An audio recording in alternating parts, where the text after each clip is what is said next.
Thousands of trucks loaded with hundreds of tons of goods from this port on a regular basis emit dangerous black carbon into the atmosphere along the vast East African hinterland, according to a transport monitoring group saying countries must act. The Green Freight Strategy 2030, our aim is to reduce carbon emission in the corridor.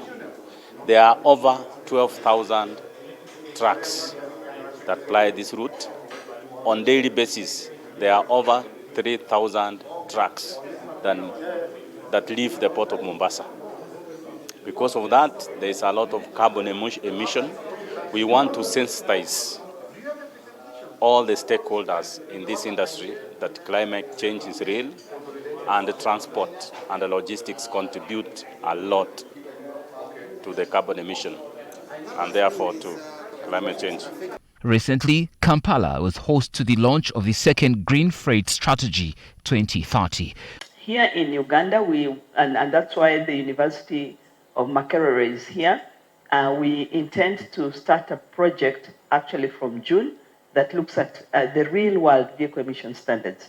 We will be looking at Kampala. So this is the first, as far as we know, in sub-Saharan Africa, where we will be looking at real-world vehicle emission monitoring using remote sensing technology, and then what is the objective? To look at what is the contribution of transport to air pollution within Kampala. Officials here say despite some progress in climate-clean initiatives, neighboring states are lagging behind, mainly in upgrading of key roads supporting the transit of goods.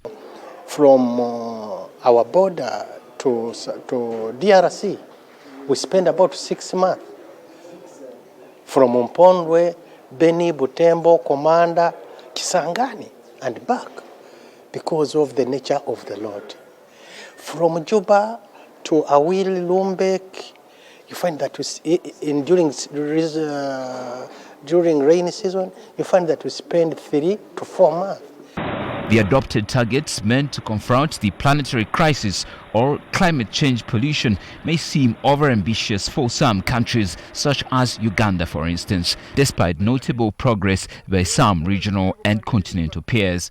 But as a ministry responsible for works and transport, we are in discussions with the Ministry of Finance to make sure that they reduce on the taxes so that we are able to pay for newer vehicles which are actually less vehicle emissions. The green freight targets for 2030 include ultra-low sulfur fuels, Euro 6 vehicle emission technologies by 2030, and a shift to zero emission by 2050.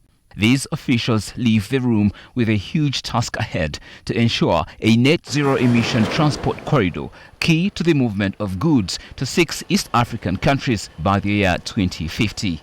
Marco Musime, NTV Business.